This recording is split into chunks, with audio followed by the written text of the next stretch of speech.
খারাপ না ভালো হতে পারে? অবশ্যই ভালো। আল্লাহ তাআলা যার সঙ্গে সাক্ষাৎ দিবে বান্দা সেদিন ধন্য হয়ে যাবে। কিয়ামতের কঠিন মুসিবতের সময় মানুষ হয়রান পেরেশান হয়ে যাবে। আল্লাহ তাআলা বলতেছেন সেদিন আমি রোজাদারের সঙ্গে কি করব? সাক্ষাৎ করব।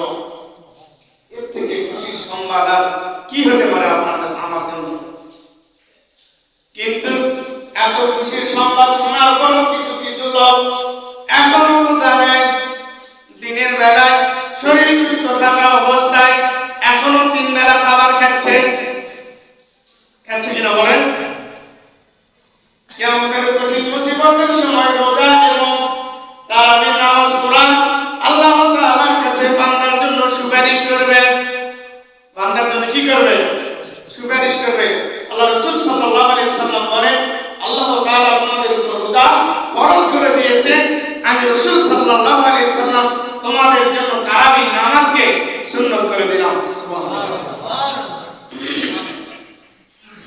দিনের বেলায় যে বান্দা রোজা রাখবে আর রাতের বেলায় ঘুম জেগে জেগে যে বান্দা তারাবির নামাজ আদায় করবে আর কোরআন তেলাওয়াত করবে, শুনবে, কিয়ামতের কঠিন মুসিবতের সময় রোজা এবং কোরআন বান্দার জন্য আল্লাহর কাছে সুপারিশ করবে। সুবহানাল্লাহ। আল্লাহকে ডেকে ডেকে বসবে, রোজা আল্লাহ এই যে বান্দা দেখতে পাচ্ছেন এই বান্দা আপনাকে খুশি করার উদ্দেশ্যে দিনের বেলায় রোজা রেখেছিল। আল্লাহ তাআলা বলবে কি তাই?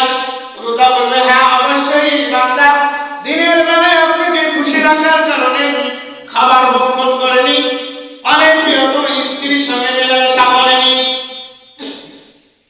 স্ত্রী কাছে থাকা সত্ত্বেও স্ত্রীর সঙ্গে অনেক সুযোগ ছিল, এত সুযোগ থাকা সত্ত্বেও স্ত্রীর সাথে দিনের বেলায় মেলামেশা করেনি।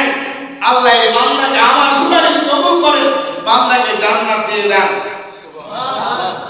কোরআন আল্লাহকে বলবে আমার সুপারিশ কবুল করে এই বান্দা রাত্রিতে আরামে ঘুম কাটতে পারত, নাকে তেল দিয়ে ঘুমাতে পারত, বিছানায় পড়ে রাতে কেটে ঘুমাতে পারত, কিন্তু তা করেনি।